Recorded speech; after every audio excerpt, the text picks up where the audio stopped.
Le vamos a armar un lío a los demonios este día. Se equivocaron conmigo. Génesis.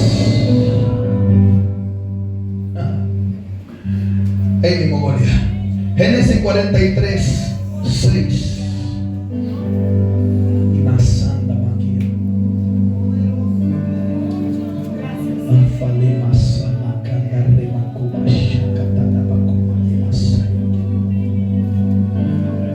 ¿Ya lo tienen?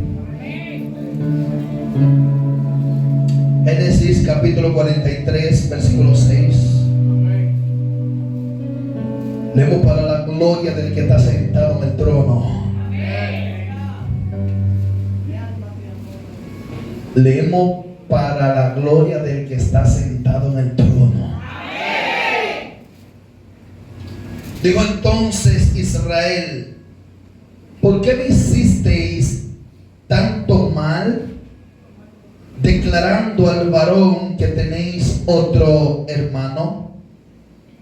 Y ellos respondieron: aquel varón nos preguntó expresamente por nosotros y por nuestra familia, diciendo: ¿vive aún vuestro padre? ¿Tenéis otro hermano? Y le declaramos conforme a estas palabras. ¿Acaso podríamos saber que él nos diría: haced venir a vuestro hermano? Entonces Judá dijo a Israel su padre: envía al joven conmigo, y nos levantaremos e iremos, a fin de que vivamos y no muramos nosotros y tú y nuestros niños. Yo te respondo por él. A mí me pedirás cuenta. Si yo no te lo devuelvo o no lo vuelvo a traer, si no lo pongo delante de ti, seré para ti el culpable para siempre. Pues si no nos hubiéramos detenido, ciertamente hubiéramos ya vuelto 2 veces. Entonces Israel, su padre, les respondió: pues que así es, hacedlo. Tomad de lo mejor de la tierra en vuestros sacos y llevad a aquel varón un presente, un poco de bálsamo, un poco de miel, aromas y mirra, nueces y almendras, y tomad en vuestras manos doble cantidad de dinero, y llevad en vuestras manos el dinero vuelto en las bocas de vuestros costales. Quizás fue equivocación. Tomad también a vuestro hermano y levantaos y volved a aquel varón, y el Dios omnipotente os dé misericordia delante de él o de aquel varón, y os suelte el otro vuestros hermanos. Y a este Benjamín, si he de ser privado de mis hijos, seadlo. Su nombre. Dios es bueno. Amén. Dije que Dios es bueno. Amén. En serio, te dije que Dios es bueno. Amén. La bondad de Dios. La bondad de Dios. La bondad de Dios es buena para cada uno de nosotros. Amén. Dígale al que está a su lado de nuevo: se equivocaron conmigo.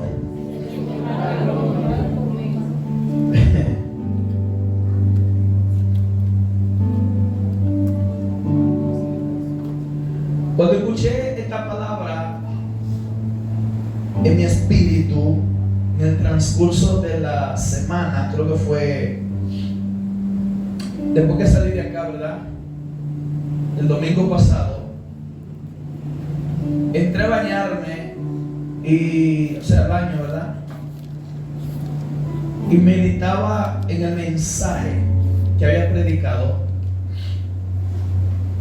Cuando meditaba en el mensaje, esta palabra llegó a mi espíritu como un tema. Y yo le dije al Señor: Señor, ese sería el tema para el próximo domingo. Empecé a buscar confirmación y escribí, ¿verdad?, en mi nota, y empecé a meditar en este tema. Y empecé a estudiar, a escuchar la palabra, a ver concerniente al mismo. Y es muy importante nosotros saber y entender que a veces en la vida no todo lo que nosotros tenemos por delante, ¿verdad?, como bueno y válido y correcto en todo esto, lo que vemos, lo que oímos, lo que palpamos, lo que se habla, lo que hablamos, lo que olfateamos, hablando de las 5 ventanas emocionales, ¿verdad?, o de información exterior hacia el interior. Y al pensar esto, analizo plenamente lo que la palabra del Señor nos presenta a cada uno de nosotros. Escribí el tema de la equivocación, pero todavía no tenía la confirmación exacta del texto. Hay muchas cosas de la cual se puede hablar concerniente a la equivocación, pero no tenía el texto correcto. Yo aún esta mañana meditaba aquí, cuando estaba orando, y en el momento que entré a la batería a tocar, bajo el rema del texto para la administración del mismo.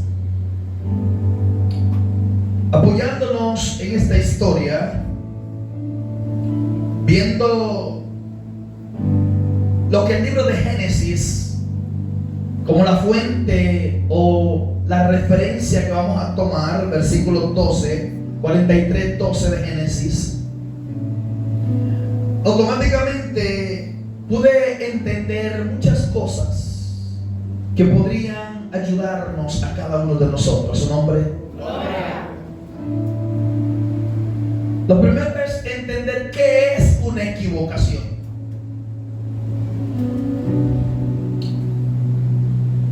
Cuando nos vamos a ciertas definiciones y algunos sinónimos del mismo, lo primero que encontramos es que la equivocación, ¿verdad?, en el sinónimo: inexactitud, equívoco, imprecisión, error, confusión, fallo, desacierto y demás. En la equivocación, nosotros podemos tener un problema al querer nosotros entender que algo es correcto cuando no lo es, o que algo es incorrecto cuando es correcto. No voy a saltar, pero sí lo voy a decir. El pueblo de Israel se equivocó cuando Pilato dijo: ¿a quién suelto de estos dos? ¿A Jesús, llamado el Rey de los Judíos, o a ¿quién era el otro? Barrabás, o Ber Jesús? Barrabás era un criminal, mientras Jesús lo definen como lo que era: un hombre justo, santo y perfecto. ¿Se equivocó Pilato? No, se equivocó la nación cuando soltaron al criminal y apresaron al león. Eso no es bonito, ¿verdad? Sí, como un tipo poema así. Se equivocaron.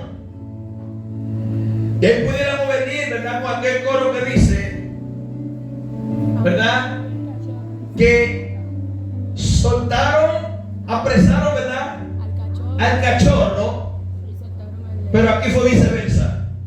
Aquí soltaron al cachorro y apresaron al león. La parte de esto es, recuerdo también la Biblia cuando Dios habla a Samuel para ofrecer un sacrificio. Antes de levantarse Saúl en contra de la batalla de Amalek y su reino, dice que este hombre se desesperó, Saúl, y como rey fue y hizo lo que no le era correspondiente hacer. Ofreció sacrificio cuando no le correspondía ofrecer sacrificio a él. Él era un rey, no era el profeta o sacerdote. Por ende no podía accionar en lo que no le correspondía. Cada cosa en su lugar, cada persona en su lugar. Dice que de repente él se confundió y ofreció el sacrificio. De ahí es cuando llega Samuel y escucha las vacas, las ovejas bramar. Y de repente él dice: ¿qué pasó? Y esos animales que yo escucho. Dice: no, lo que pasa es que el pueblo, o sea el ejército, vio que eran animales gordos, buenos, bonitos, y conservó para ofrecer sacrificio a Jehová. Confusión. Pero como al Espíritu Santo nadie lo confunde, él tiene todo claro. Dice que de repente el hombre recibe una investidura de revelación y le dice al rey: hoy Jehová te desechó, hasta aquí llegó tu reino. El hombre solicita, dice: por favor, hónrame aún delante del pueblo. Pero ya Dios, cuando Samuel viene a interceder por Saúl, Dios le dice: te dije que no clame ante mí por él, que ya ha sido desechado. Dice que Dios le habló al profeta y le dijo: venid allá a la casa de Isaí, allí me ungirás al próximo rey. Confusión. Cuando llega al lugar, dice la palabra que él vio a Elías, el hermano mayor de David, y sus 7 hermanos están delante de él. Y él en su corazón dijo: este es el próximo rey. ¿Por qué? Era el más alto, el más robusto, el más parecido, o sea, en apariencia, más hermoso en ese sentido. Y Dios le mira al corazón a Samuel y le dice: no te confundas, no mire la apariencia de este no será el rey. No mire como miran los hombres por apariencia. En la confusión de Samuel, él pregunta a Isaí: ¿hay otro hijo suyo? Dice: sí, hay uno que está en el campo cuidando las ovejas. El pobre muchacho con el perfume y la aroma de las ovejas encima. David, este muchacho, de repente lo mandan a buscar porque él dijo: no me siento a la mesa a comer hasta que no llegue él. Cuando ve a David, él dio en lo acierto. Dice que aceptó. Y David, cuando es ungido, automáticamente continuó su trayectoria hasta el llamado oportuno, en el momento que Dios había señalado que sería establecido su reino. La confusión provoca muchas veces lo que es la equivocación. Aquí hay un espíritu que opera mediante estos dos: la confusión y también en la equivocación y se llama el espíritu de apariencia. La apariencia es el aspecto exterior o la forma en que algo se presenta, ya sea una persona, un objeto, un lugar o un proceso. La apariencia puede influir en la percepción que las personas tienen de algo, ya sea positivo o negativamente. Por ejemplo, una persona puede tener una apariencia atractiva o repulsiva, dependiendo de cómo se presenta y del estado en que se encuentra. El dicho, no todo lo que brilla es oro, es haciendo énfasis a lo que es la apariencia. La pregunta sería, en este término, ¿cuándo se equivocaron? Porque estamos hablando del tema, se equivocaron conmigo, se equivocaron contigo. La pregunta sería, ¿cuándo se equivocaron? La equivocación, en el momento oportuno determinado, va a surgir mediante puertas, ventanas o brechas que personas puedan observar hacia la expectativa de otra persona. Por eso la apariencia es el enemigo principal en esto, por cuanto puede llevarte a un extremo la cual no es bueno. ¿Cuántos están aquí en esta hora? La confusión te va a llevar a un extremo, pero la apariencia te va a mostrar algo que no es lo correcto. Muchas veces hubieron naciones que se equivocaron con el pueblo de Israel. Hubieron ejércitos que se equivocaron con este pueblo. Pero otras veces Dios utilizó ciertos tipos de estrategias militares para poder confundir a otras naciones. Hubo una ocasión que el pueblo estaba peleando y salieron al encuentro de una nación. Pero ¿qué pasó? Un ejército. Dice que ellos dividieron el ejército. Cuando Josué divide el ejército, uno estaba en un extremo y el otro ejército estaba en el otro extremo. Cuando el ejército se mostró, el ejército de esta nación, ¿verdad?, salió detrás de ellos, corriendo, y ellos salieron corriendo delante. Era para confundir el ejército, porque el otro extremo entró a la ciudad, quemó, saqueó y quemó la ciudad y mató todo lo que estaban dentro. Cuando ellos miraron atrás, que vieron el humo de la ciudad, quisieron regresar, sorpresa. Cuando le dieron la espalda a aquellos para venir a salvar su ciudad, aquellos venían matándolo a ellos. Pero cuando venían llegando a su ciudad, el otro extremo que estaba quemando la ciudad salió y lo estaba esperando. ¿Sí? Allí, ¿qué pasó? Un gran estrago, una gran confusión, porque automáticamente fueron exterminados. Dios usa diferentes tipos de cosas. El propósito es conectar a la persona a entender que por encima de cualquier situación Él sigue siendo Dios. ¿Cuántos dicen amén? El Dios omnipotente, el Dios soberano, el Dios que en una ocasión dice la palabra que estaba ya de noche, casi cayendo la tarde, y Dios le permite a Josué levantar su voz. Habla un poquito de Josué en esta parte y clamar ante Dios, diciéndole proféticamente a la luna y al sol. Le dice al sol: sol, detente en Gabaón, y tu luna, detente en el valle de Absalón.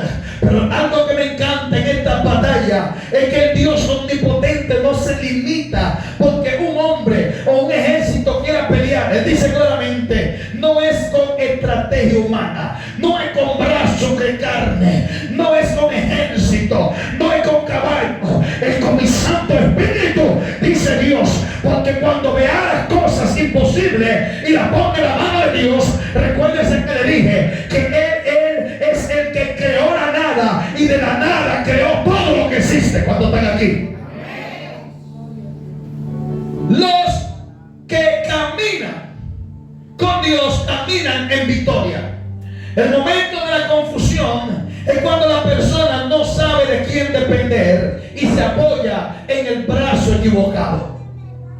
Esto no es para nosotros mirar desde una expectativa. El evangelio es un reino de fe. Y por medio de la fe es que nosotros podemos concebir, ver y adquirir lo que Dios tiene para cada uno de nosotros. Por eso la palabra dice que sin fe es imposible agradar a Dios. Por eso, desde diferentes campos vamos a ver que la apariencia, ¿verdad?, va a trabajar, y la iglesia está hoy en día en un peligro inminente, en un peligro bien grande, bien fuerte, porque la iglesia no ha entendido que nuestra dependencia plena es del Dios de los cielos y de su palabra. Pero nosotros nos hemos desenfocado de esto y muchas veces nos hacemos autosuficientes o autoindependientes del Dios omnipotente o de su palabra. Y ahí es donde viene el problema grande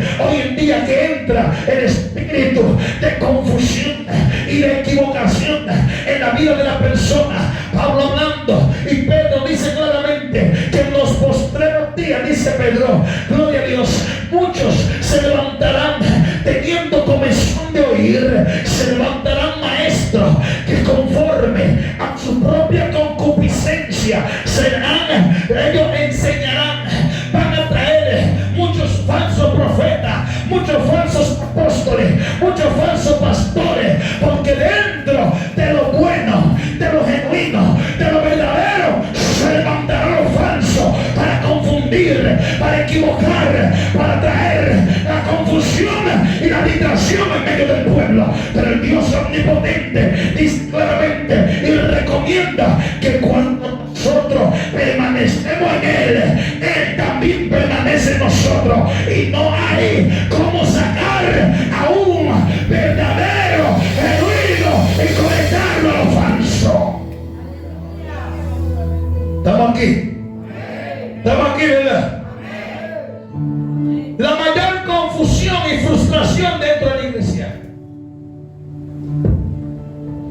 Hoy en día las redes sociales hay un problema. Hay muchos maestros, hay muchos profetas, hay muchos evangelistas, hay muchos pastores, hay muchos apóstoles. Es cierto que son gente de Dios, pero usted tiene que buscarlo con lupa,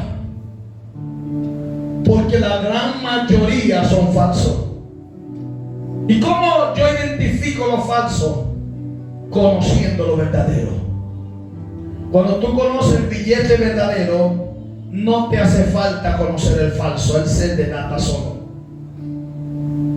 El espíritu de apariencia es el espíritu que va a llevar a autocontrol de la persona. Aquí debemos de entender que la equivocación o lo falso viene automáticamente de lo verdadero, de lo correcto. Por eso usted tiene que estar claro. El salmista dice: mi socorro viene de Jehová. Tener claro de dónde viene su socorro. ¿Quién hizo los cielos y la tierra? ¿En qué momento mi socorro viene de Jehová? Cuando no hay nada que comer. ¿En qué yo pienso? Ay, tengo que buscar trabajo. Cuando está la enfermedad, ¿quién pienso? Tengo que ir a los médicos. Tu socorro no está puesto en Dios. Tu socorro está en tu egocentrismo. Pastor, el que no trabaja y que no coma, sí, pero una cosa no quiere quitar la otra. Es el momento de tú entender a quién tú le sirves. Es el momento que Él provoca para ver cuál es el Dios omnipotente y soberano, como hizo el día en aquel lugar del Carmelo, cuando separó los dos en el servicio de la oración al pueblo y el servicio genuino que Él traería dentro de la nación. Es que en el momento de separación, pastor, ¿qué hago? Aprende a clamar a Dios. En el momento de la dificultad, ¿qué hago? hago? Él dice, clama a mí, yo te responderé y te enseñaré cosas grandes ocultas que tú no conoces.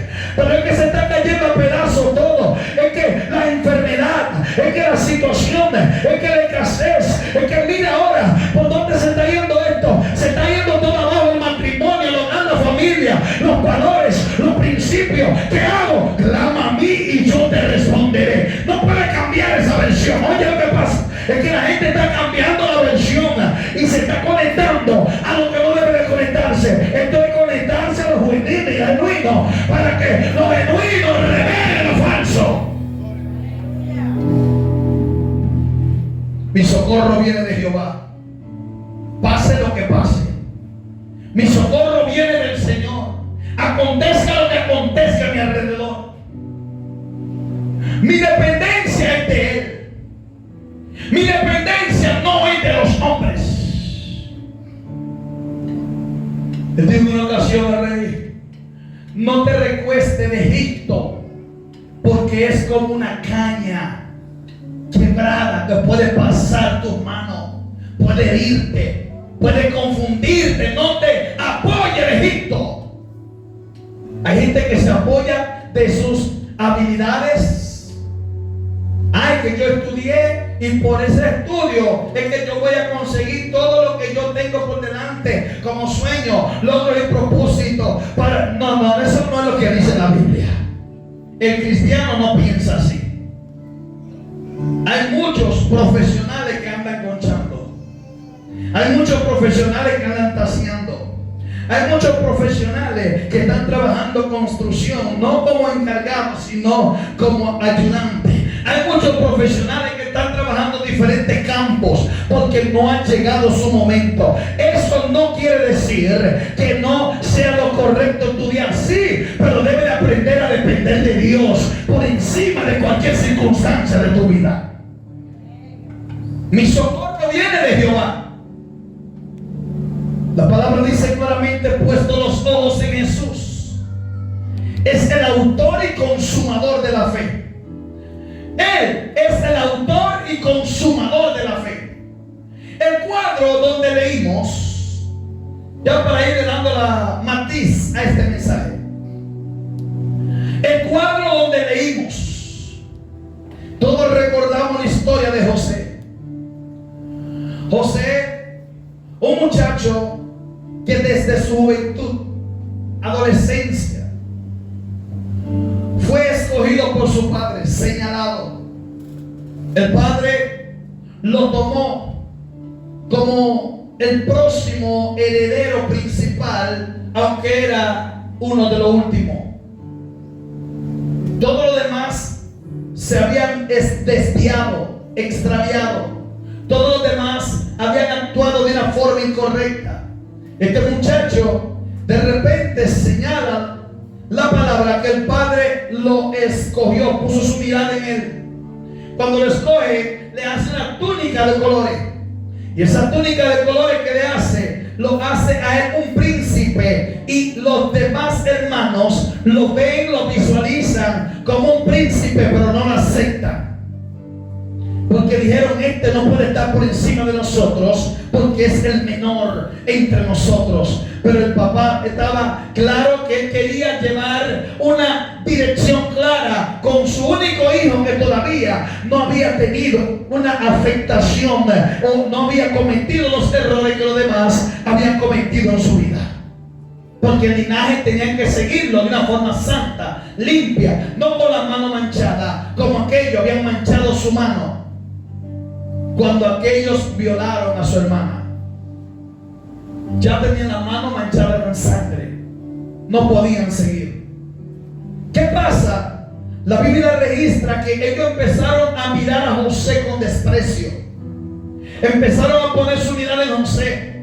Ah, mira este. Empezaron a ponerle nombre, sobrenombre, porque el muchacho hablaba y cada vez que él hablaba era como traspasarse el corazón con un puñal, porque todo lo que salía de su boca y llegaba a los oídos de sus hermanos era una espada que ellos utilizaban para atacarlo, para golpearlo, para herirlo, para hacerle daño. Pero algo lindo que hay que entender en esto, que que lo que el hombre cree que viene y utiliza para mal en contra tuyo, es lo que Dios utiliza para fortalecerte, para formarte, para alinearte, para enderezarte y darte a entender el valor que tú tienes delante del Dios que te llamó. Aleluya. Porque si tú y yo nacemos en dengue, aleluya, como unos chichuguachi, como dice, vamos entonces a perder la noción de lo que Dios quiere con cada uno de nosotros. Por eso es importante entender que en medio del proceso, como dice Dani Berrío su canción, alaba a Dios. En medio de la dificultad, aprende a alabar a Dios. En medio de la prueba, alaba a Dios. En medio de la enfermedad, alaba a Dios. En medio de la escasez, alábalo. La única parte que te va a dar el beneficio es que de lo vil y menospreciado del mundo escogió Dios para avergonzar a los sabios y a los entendidos. Y Dios te va a levantar, y Dios te va a fortalecer, y Dios te va a animar para que entienda que el proceso que ha pasado en tu vida no era para muerte, sino para que su gloria sea reflejada mediante él. El muchacho soñó. Dios empezó a meter los problemas. Cuando tú empiezas a ser un soñador, Dios empezó a meterte problemas. El muchacho soñó. Y en su sueño, él ve que la luna, el sol y 11 estrellas se inclinaban delante de él. Y él, con un buen corazón, llama a mamá, a papá y a sus 11 hermanos y le dice: yo soñé. ¿Qué? Sí, yo soñé. ¿Qué tú soñaste? Yo soñé que el sol, la luna y las estrellas, 11 estrellas, se doblegaban delante de mí. ¿Cómo? Sí. ¿Y qué pasó? ¿Qué quiere decir esto? Dice el papá. ¿Qué quiere decir esto? Se miran y dice la mamá y los hermanos, ¿verdad? Vamos a ponerlo así. ¿Qué es esto que te soñó? Y uno que tenía la interpretación pero errada dijo: esto significa, según el soñador, que papá, mamá y los 11 vamos a doblegarnos delante de él. La culpa de su sueño no fue de él. Él no fue culpable por soñar. Si usted sueña y Dios le muestra, le revela algo, no es culpa suya. Porque la gente lo mira como culpable. Porque la gente lo ve como el culpable. No. Cuando Dios le habla a un hombre de Dios, una mujer de Dios, no le habla para avergonzar. No le habla para que sea avergonzado. No le habla para poder darle como un castigo. No. Esta gente entendieron que el muchacho lo que quería burlarse de ellos. Mira esto. El menor lo ponen de príncipe y ya está soñando que va a ser jefe de todos nosotros. Te voy a decir algo. Si tú no sueñas, tú no tienes propósito en la vida. Y sueño no estoy hablando simplemente en el sentido de usted acostarse, ¿verdad? Dormir y que en la parte espiritual se revelen a su vida. No. Soñar es tener propósito en la vida. Soñar es tener propósito en la vida. Proverbio 18:21 dice: muchos son los planes del hombre, pero el propósito de Dios permanece para siempre. Cuando tú tienes propósito en la vida, tus sueños vienen corriendo a perseguirte. Cuando tú tienes propósito en la vida y trabajas tras tu sueño, vas a encontrar que esos propósitos se van a materializar. Y cuando esos propósitos son enlazados al propósito de Dios, y tú conectas tu propósito al propósito de Dios, tu visión a la visión de Dios, todo te va a salir de acuerdo. acuerdo a lo que Dios diseñó para ti, a lo que Dios estableció para ti, a lo que Dios creó y formó para ti, porque lo que perdura es el propósito de Dios, no mi sueño, sino su propósito, mi sueño. ¿Cuántos están aquí? Amén. Algo importante, el muchacho soñó de nuevo, pero soñó el mismo sueño con otras cosas distintas. Él dice que él estaba en el campo y vio que ataron unos manojos, pero que él tenía un manojo y los demás se inclinaban delante de él. El mismo sueño, objeto distinto, pero con el mismo propósito. Cuando eres un soñador, Dios te va a confirmar lo que ya Él te dijo anteriormente. Por eso es muy importante usted saber qué sentido darle al sueño. No cuando usted se acuesta harto de... Y señor pastor, espérate, así no. Vamos a ver qué sentido trae el sueño, porque tiene que venir la interpretación de ese sueño. ¿Qué Dios quiere decirte? ¿Qué Dios quiere hablarte? ¿Es hacia ti o es hacia otra persona? ¿O es hacia ti o es hacia otro grupo? ¿Qué Dios quiere decirte? Pastor, soñé. El sueño es importante en la vida del creyente. Soñar nos va a conectar a nosotros a lo correcto, a lo bueno, a lo válido.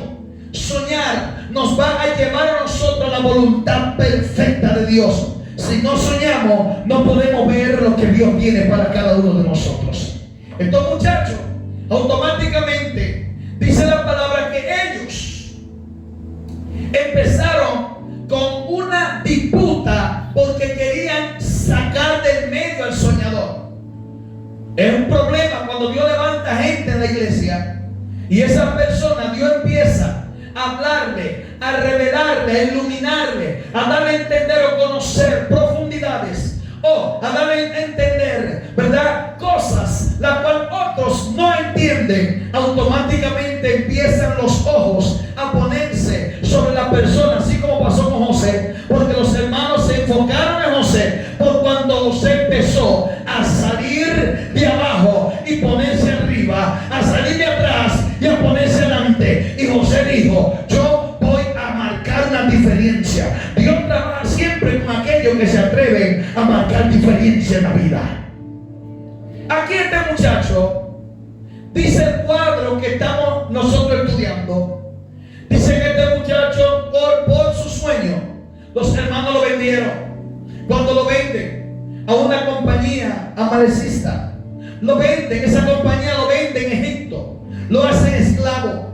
Él no escogió, eligió ser esclavo. Él era un muchacho libre, nunca había experimentado situaciones en la vida como él empezó a experimentar. Desde el momento que lo echaron en el pozo seco, la cisterna seca, desde allí este muchacho empezó a sentir la opresión y a sentir la soledad, a sentir la desconectividad de su padre, a sentir que esa paternidad estaba alejándose. Quizás él tenía esperanza que su padre lo sacara y lo librara. Él tenía esperanza que sus hermanos hicieran algo, y quizás caminando hacia Egipto con aquella compañía miraba hacia atrás esperando a ver si sus hermanos venían a librarle. Pero algo que pasó es que cuando Dios diseña un camino para la vida de la persona, Dios diseña ese camino, y cada paso que hay que dar en ese camino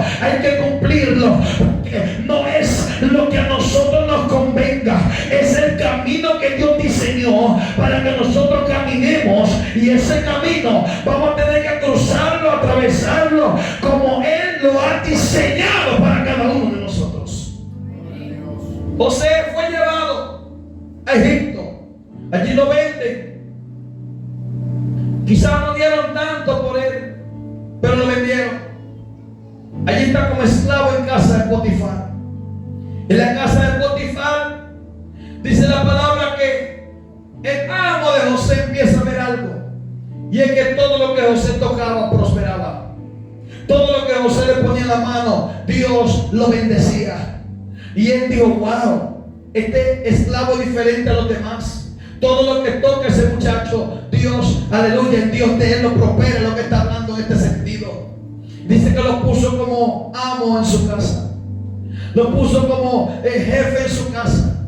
Hasta el momento que Satanás dijo, tenemos que buscar la forma de conectar este muchacho que es la promesa de Jacob, por donde Dios trae el linaje. Tenemos que reconectarlo con el propósito de también eliminar el propósito que Jacob impregnó en él. Y dice la palabra claramente que el muchacho de repente vino a la esposa de Potifar y vino a brindarse al muchacho, vino a hablar, a seducirlo, a coquetearlo, pero dice que él salió huyendo, y cuando sale huyendo, la ropa de él quedaron en las manos de ella.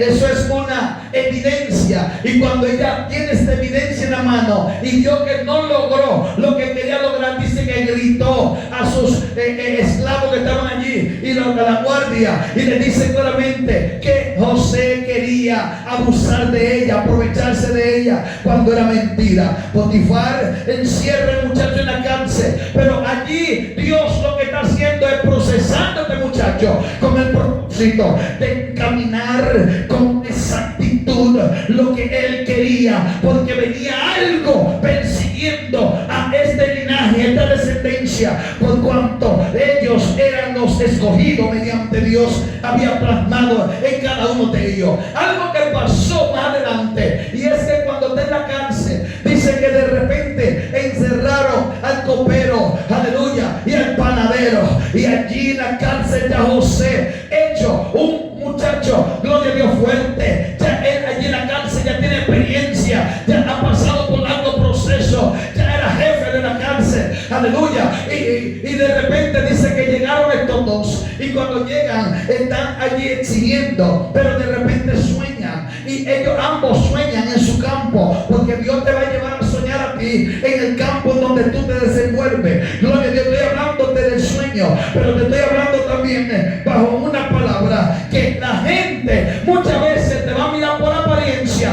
pero se van a equivocar contigo, porque la gente no sabe qué es el propósito y cuál es el propósito que Dios tiene contigo. Hay gente que ve a otro que anda por la calle moribundo, hay gente que ve a otro en los hospitales moribundos, otros que están presos en la cárcel y te dan cadena perpetua, y dicen que ese nunca más va a salir de ahí, pero es que hay un propósito de Dios en la vida de esa persona. Ya Dios le había prometido algo a esa persona, que Dios va a hacer, sacarlo de la cárcel, lo imposible lo hace posible. Hay gente que dice, no, ya fue desahuciado por los médicos, ya esa persona no va a levantarse nunca más de esa cama, y de repente cuando tú ves, te pasa por el lado gordo y colorado, dicen que pasó confusión, se equivocaron, no entendieron que el Dios de lo imposible estaba adentro, manifestándose, aleluya, mediante una palabra de poder que estaba dentro de ese cuerpo. Pero ¿qué pasa? Aquí es importante conocer, entender el propósito y el diseño por donde Dios causa a la persona. Por eso yo le digo a la gente, no mire nunca a nadie por apariencia,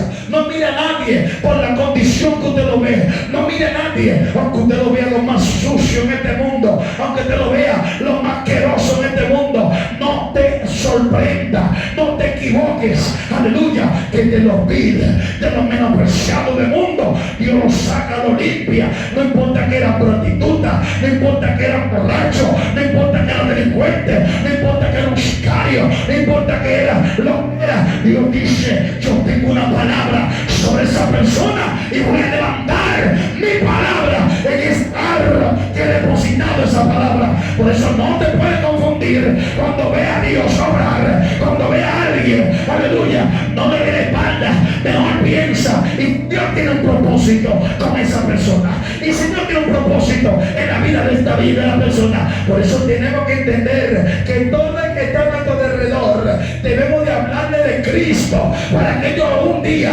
reflexionen y que el propósito se cumpla con ellos también. A su nombre. José en la cárcel. Volvemos a entrar a la prisión.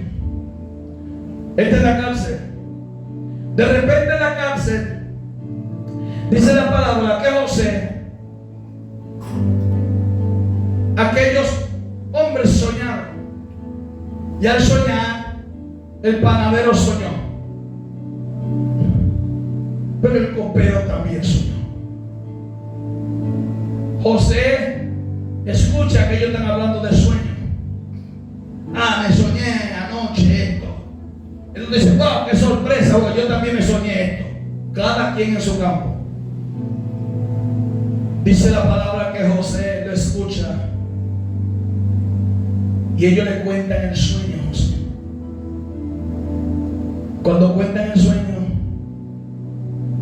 José le dice, a ti te van a reconectar otra vez en tu oficio, pero a ti te van a colgar y te van a matar. Váyase de ahí. ¿Quién usted que para estar dando sentencia? Mira otra. Un soñador que sueña es un profeta con los ojos espirituales abiertos y con la boca como un tiro en la recámara. José le dice a aquel copero, cuando tú te enfrentes al rey, háblale de mí. No se lo dijo al panadero porque José sabía lo que significaba y se lo dijo. Cuando te enfrentes al rey, acuérdate de mí. 3 días después, los sacan a los dos de acuerdo al sueño. Ahí cayeron en conciencia. Wow. Quizá pensaba el panadero, ya son las 5 de la tarde y este es el tercer día y él dijo que ahora que le van a sacar, no nos sacaron nada. Mira, ya son las 6 de la tarde y nada pasó. Quizá cuando dio la espalda y se estaba burlando de José, escuchó la llave de la cárcel. Clink, clink, clink. La puerta se abre. No se abre la puerta.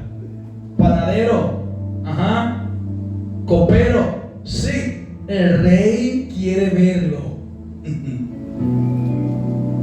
Coincidencia, dice el panadero. Es una coincidencia. Ya el rey lo que lo va a reintegrar otra vez. Frente al rey, copero, sí mi señor, vuelva a su oficio. Y quizá el panadero dio el paso para irse también, ¿para tú vas? O para mi oficio, señor, también. ¿Cuál día? Ahí vino la mente del panadero. Te van a colgar, papá. Guardia, aprésenlo y cuélguenlo conforme a la interpretación de su sueño.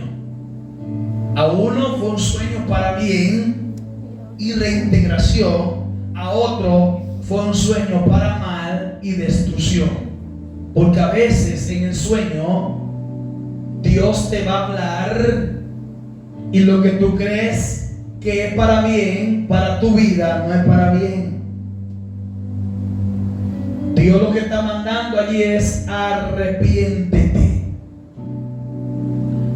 Que yo vi que me estaba siguiendo, que yo vi que me estaba pasando, que yo me soñé esto, que yo me soñé lo otro, y todo lo que yo vi era esto, que me estaban dando 2 tiros, Dios te está diciendo, cuidado, arrepiéntete, porque viene una persecución por algo.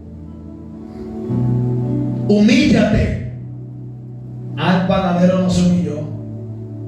Al ratico, ahí está el hombre con los tenis guindados, con el cocote medio del agua así, ahorcado.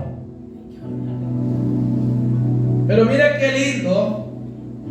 José le dijo al copero, cuando tú te enfrentes a el soberano, háblale de mí. ¿Sabe qué pasó? El malagradecido nunca pensó en José.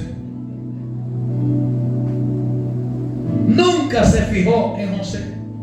¿Por qué? Porque Dios no necesita ayuda de nadie para él hacer sus planes y su propósito. José no estaba listo en el horno todavía. Aún José estaba en proceso, porque Dios lo iba a pasar por el fuego y él tenía que primero cocinarse en el horno para que no le fallara a Dios. Dice la palabra que de repente soñó Faraón un sueño doble. 7 vacas que flacas comiéndose a 7 vacas gordas. Y se sueña después 7 espigas flacas tragándose a 7 espigas bien robustas, bien lindas. ¿Qué pasó? Dice la palabra que el faraón soñó y llamó a los magos, astrólogos, hechiceros, adivinos, todos aquellos que estaban en el oficio de descubrir lo secreto, lo oculto, lo callado. Ese era su trabajo. Dice la palabra claramente que ninguno de ellos pudo interpretar el sueño. Y había un decreto: si no me dicen mi sueño, le mando a cortar la cabeza a todo, lo degollo a todo. Problema. Eso pasó también cuando Daniel, Sadrach y Abednego, Nabucodonosor sueña. Y cuando él se sueña su estatua, a él se le olvidó lo que soñó. ¿Cuánto han soñado? Así que sueñan algo y después se lo olvida. Amén. Pero después te dice: yo me acuerdo que me soñé algo anoche, pastor. Debe decirme lo que yo me soñé. Abusador. Eso pasó con Nabucodonosor. Yo soñé. Cuéntenos su sueño. No, se me olvidó el sueño. Pero como era el soberano, quiero que me diga mi sueño. Si no, ¿qué pasó? Dice que de repente el copero se acordó. Dios entró a la memoria del copero y depositó el nombre de José y lo acontecido en la cárcel. Y le dijo: mi señor, copero, tú regresaste tan rápido a traerme esa copa así de vino. ¿Qué pasó? Tú estás muy servicial ahora. No, aceleré los pasos, mi señor. ¿Por qué? Porque ahora, acordándome de su solicitud, de su sueño, yo me acuerdo que cuando estaba en la cárcel, el panadero y yo, aquel que yo mandé a ahorcar, sí. Yo me acuerdo que allá había un muchacho hebreo que él exactamente me dijo a mí y exactamente le dijo al panadero nuestro sueño. Y así como lo dijo, así aconteció. Me imagino el cuadro de José en la cárcel cuando el rey le dice: manden a buscar a ese muchacho, porque el sueño era muy preocupante y perturbador. Quiero que me entiendan, no se confundan, porque era que estaban equivocados. Cuando mandan a buscar a José, imagínense, a José no podían llevar ante el rey en la condición que él estaba en la cárcel. ¿Usted sabe el olor que recibe una gente en la cárcel?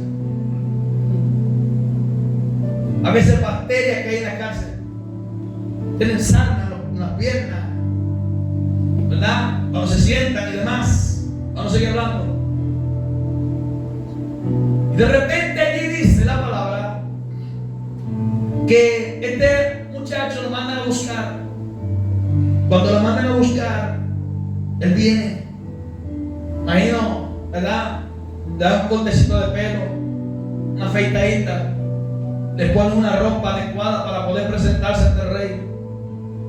Un perfumito, ¿verdad? Cuando llega ante el rey le dice: yo soñé. Y le contó sus 2 sueños. José no dijo: yo soy el sabio aquí, yo soy el más que sé de todo. Ahí estaban quizás todos los demás, sabios, adivinos, astrólogos, hechiceros, brujos, santeros. Ahí estaba todo el mundo quizás moviendo su campanita. Y José dio a entender algo y dijo, en pocas palabras, sépase que esto no viene de los hombres, sino que es un don divino. Dice la palabra que José le dijo: mi Señor, los dos sueños son el mismo sueño. Y esos dos sueños le hablan a usted de 7 periodos. Las 7 vacas flacas y las 7 espigas flacas es la misma cosa. Habla de 7 años de calamidad, de escasez. Las 7 vacas gordas y las 7 espigas, ¿verdad?, hermosa, hablan de 7 años de abundancia, solución de sus sueños. Busque a alguien que sea sabio y que pueda ahorrarle lo suficiente en los 7 años de abundancia para que puedan sostener la nación y demás alrededor en los 7 años de escasez. Quizás Potifar dijo: yo soy ese hombre.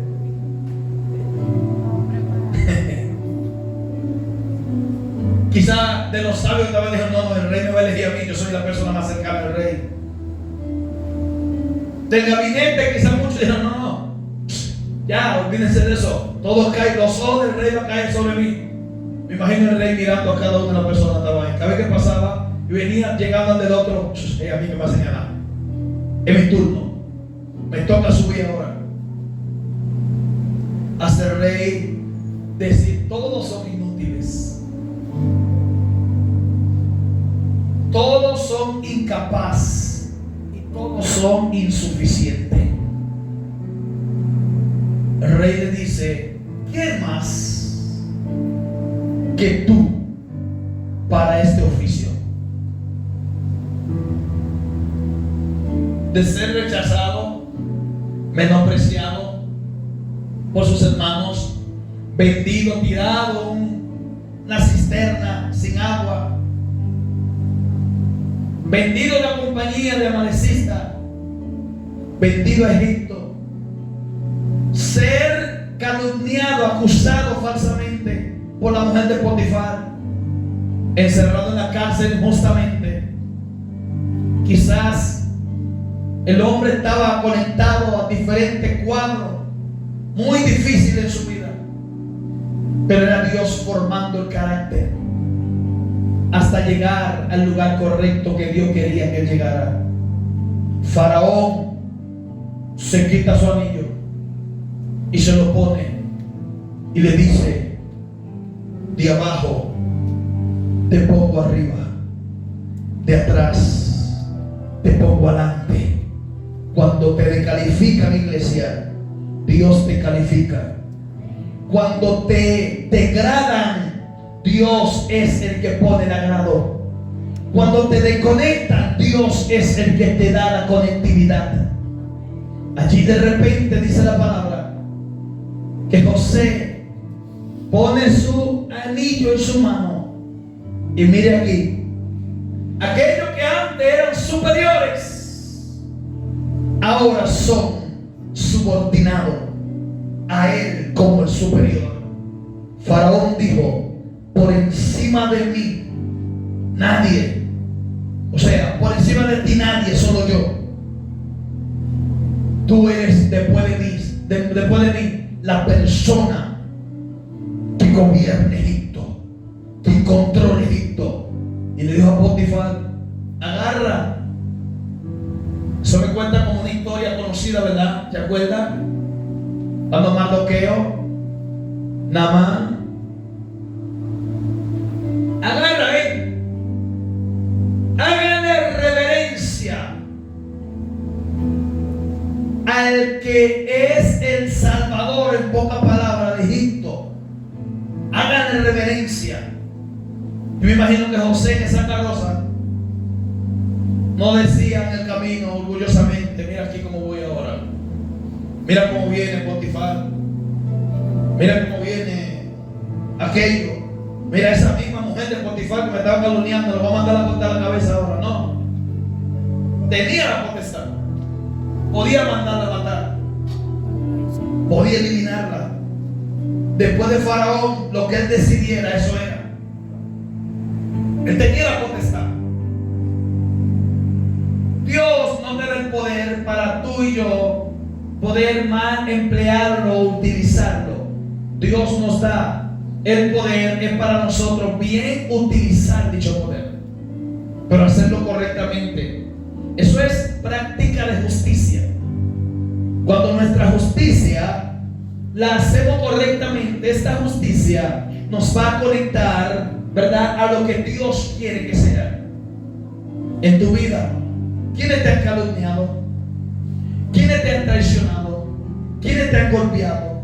¿Quiénes te han puesto en una condición o una postura que hoy en día tú puedes decir, puedo hacer o deshacer por la postura donde estoy? Y tú dices, no, líbreme Dios.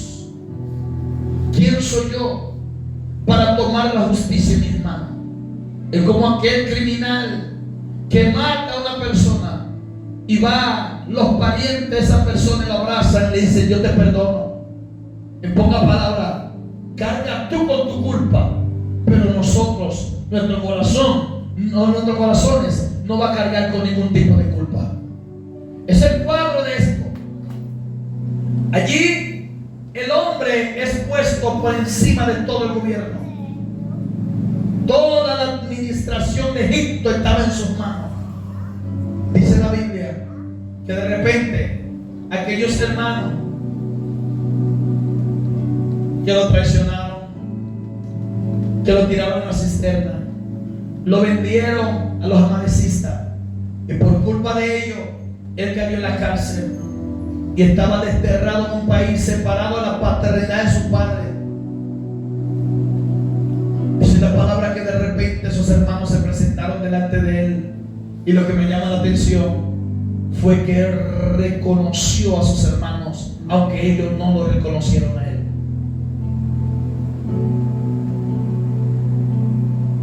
Él reconoció a sus hermanos, a los 11 los reconoció. Y por eso la pregunta que él le dice, es la pregunta clave cuando le dicen a Jacob, fue que él nos preguntó exactamente esto. ¿Qué le vamos a contestar? Jacob le dice a ellos, ¿por qué ustedes dijeron que tenían otro hermano? Él preguntó, ¿vive aún vuestro padre?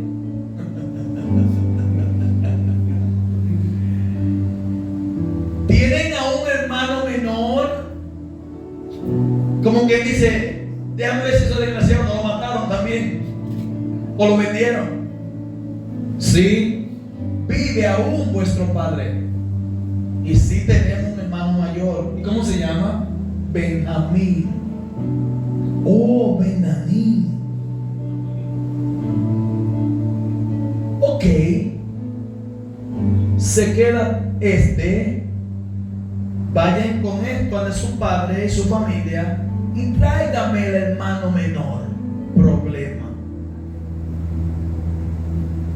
Cuando usted lee el cuadro de esta novela, de esta película, es algo emocionante terriblemente. Por eso le bajé el volumen al mensaje. De repente dice que regresan donde Jacob, pero el hermano mayor se queda con él en la cárcel.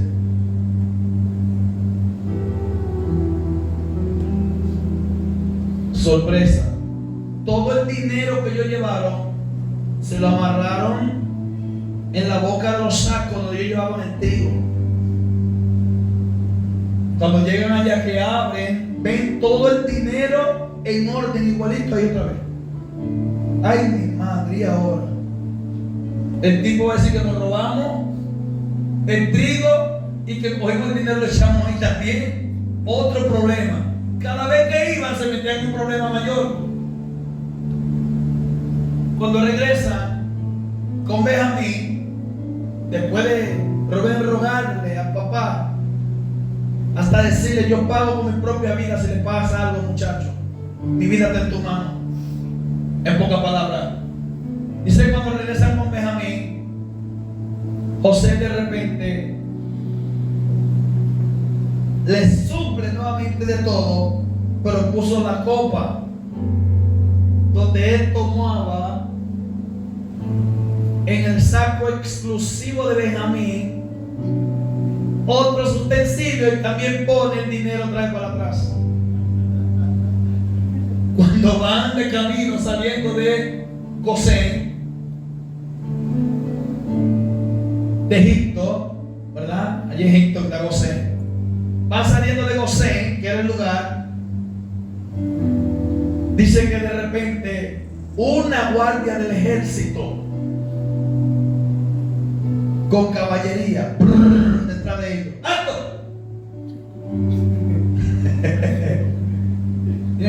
¿Qué pasó ahora? Para atrás otra vez. ¿Cómo? Sí, para atrás.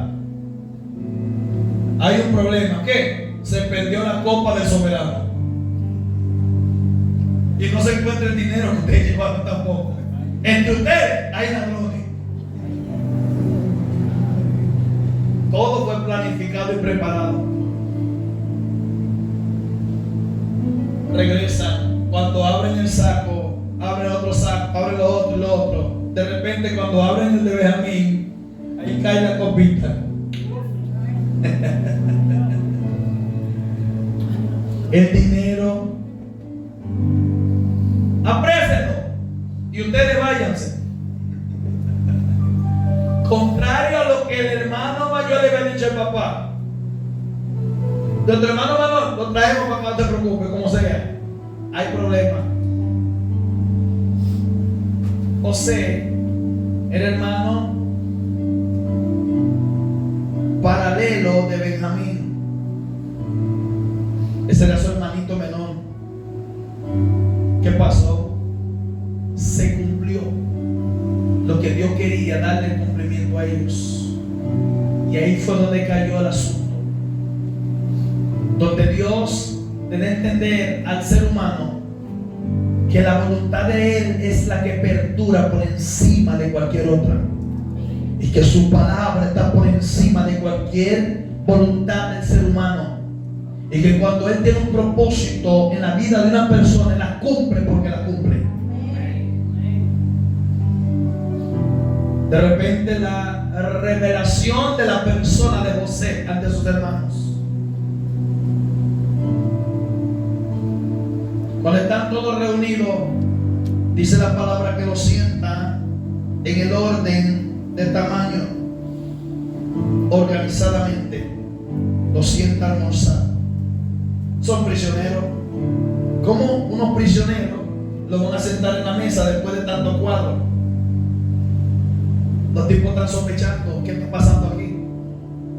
¿Qué es lo que está aconteciendo? Primero nos habla de nuestro padre, de un hermano menor, y que si están vivos, que si esto, ahora nos siente en el orden como se sentaban en casa, y él se sienta en su mismo lugar y sienta a su hermanito en el lugar donde correspondía también. El momento de la revelación es el momento de la equivocación. Y ahí donde terminó mi mensaje. Se equivocaron conmigo. El momento de la equivocación de la vida de la persona. Nunca juzguen por apariencia. Nunca miren a nadie por un error o una equivocación en su vida. Los planes de Dios no son quitados por el hombre. El hombre es muy pequeño, muy menor a la soberanía de Dios. Los propósitos de Dios siempre van a perdurar por encima de cualquier cosa. Dice la palabra que allí José se revela ante ellos. Me imagino a José quitándose el maquillaje.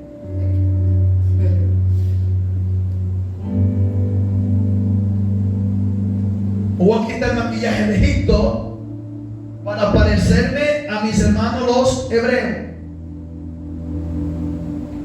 Voy a quitar el sudario y la túnica de Egipto y me voy a poner la de los hebreos. Cuando conocen a José, ¿Qué usted cree que pasó por la mente de ellos? Ay, mi hermanito querido, Nos van a matar. nos van a matar a todos. Y se va a quedar con el menor acá, con Benjamín, su hermanito querido. ¿Qué le pasaría por la mente a José? Tiene la oportunidad en tu mano. Arráncale la cabeza a estos desgraciados que le hicieron tanto daño. ¿Qué Satanás no ministró en el corazón de José en ese momento? Pero ¿qué dice la Biblia? Que José, al revelarse la vida de ellos, le dio una palabra a ellos, que todavía es el tiempo que están confundidos.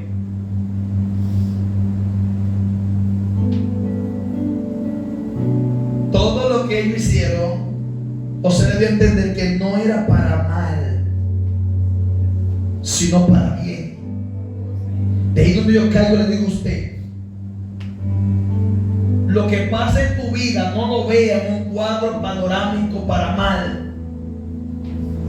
Entiende que es un proceso que Dios lo está encaminando para bien, para formarte. Dios va a buscar la forma, Él, no tú, de cómo formarte, de cómo alinearte. Por eso que en el camino de Dios no funciona el cristiano emocionalista.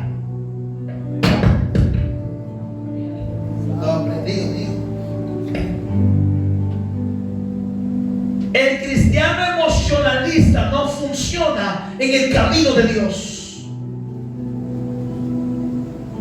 El cristiano que funciona es el que toma la promesa de la palabra, y aunque todo se esté derrumbando a su alrededor, sigue y dice: yo sigo agarrado de esa promesa, porque yo sé que Él no me dejará caer.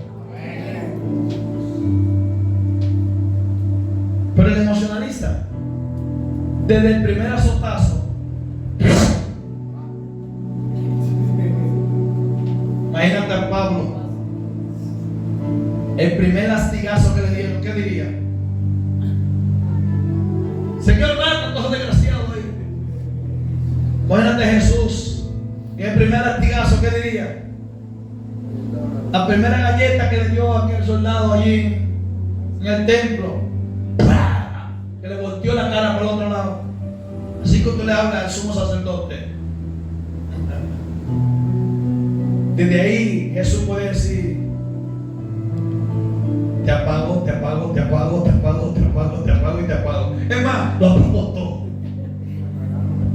Y todo cae así como un racimo de guineo.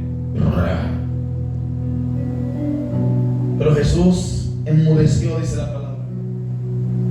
José se mostró y le dijo a sus hermanos: lo que ustedes vieron que hicieron como que fue para mal, no, fue que Dios lo usó a ustedes. De ahí que viene el dicho que Dios, para bendecir a un hijo de Él, si tiene que usar el mismo diablo, lo usa. Dios lo usó a ustedes para encaminarme para bien, o sea, me mandó adelante.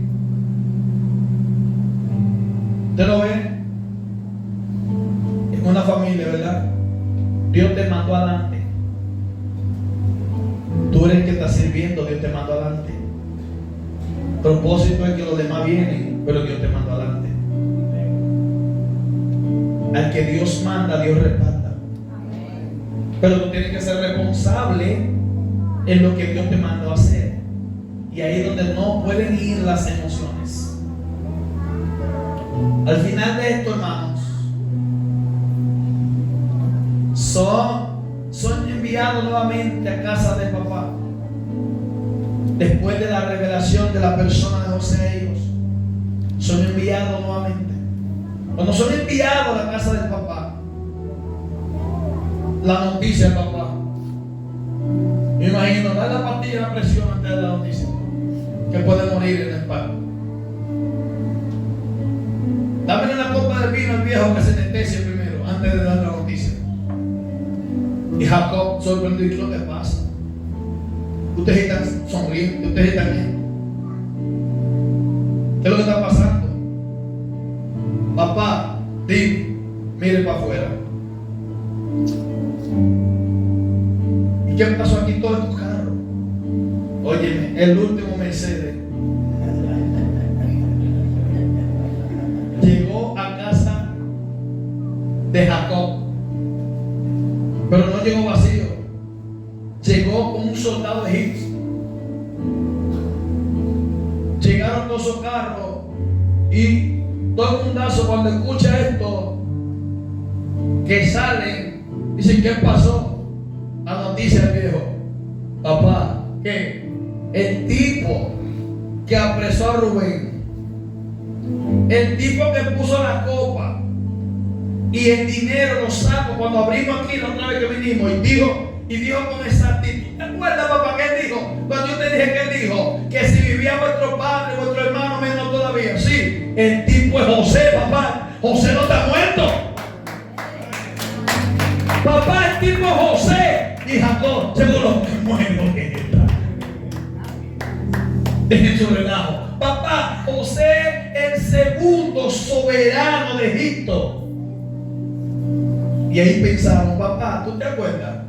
Cuando estábamos sentados allí en el patio, a la caída del sol, que el tipo dijo que soñó, sí, y que él iba a ser soberano sobre todos nosotros en sus sueños, sí.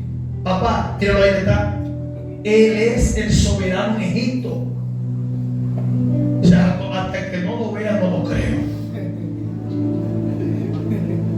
Recoge, papá, que nos vamos. ¿Para dónde? Él dijo que nos vayamos todos para allá. ¿Para dónde?